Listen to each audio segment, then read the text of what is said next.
Hi, Jennifer Gamble. I have a question for you all. How do you feel about historic preservation?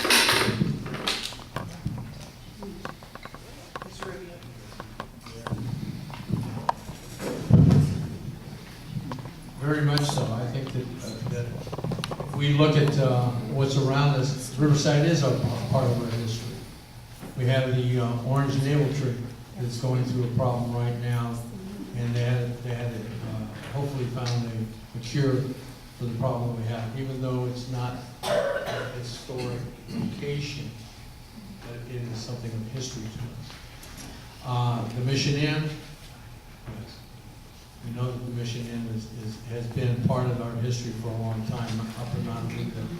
There are things that I'm sure that there are other parts of our city. Maybe the question should be the adobe. The big question is what's happening in the north side. Should the adobe be considered a historic landmark, which it possibly is, and should it be moved, or should it stay the same?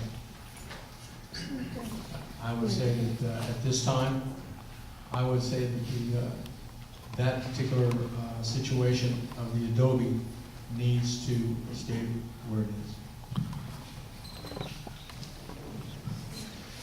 Thank you for your question. And yes, I do believe in preservation. I think some of the things that we at Riverside want to take and preserve and keep going is in our green belt, our Great Gage Canal, also our Riverside Courthouse. We want to take a long look and keep that preserved. We also, the Harada House would be something I would think of preserving along with the Trujillo Adobe, and not to forget the Evergreen Cemetery, which is something that we need to take care of, preserve, and to ensure the beauty. It's our city, it's our community, it's our home. So yes, I do believe in preservation. Thank you.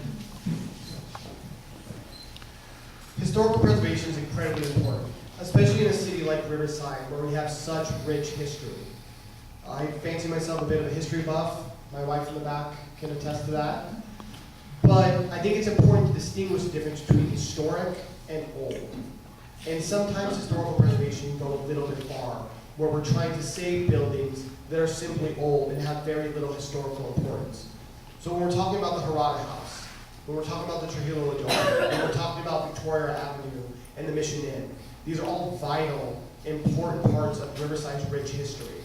But when we're talking about an old building that nobody necessarily cares about, that is being preserved just for the sake of being preserved, I think that we need to be a little bit more conscious when we're doing that, so that we can focus our efforts on actually saving historically important parts of our city. Ms. Gamble, thank you for your question. I look at your neighborhood. Your neighborhood was just named part of that historical preservation, right? And congratulations. Your neighborhood is beautiful. Your homes built in the 20s, the 30s, the uniqueness of each of those homes.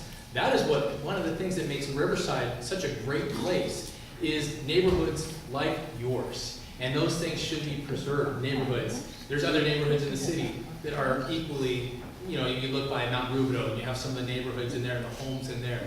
So important, because this is the history, like Mr. Fierro said. Riverside has a rich and deep history, and we have to preserve that, and we have to do it the right way. But congratulations on your own neighborhood being named a historical site for Riverside.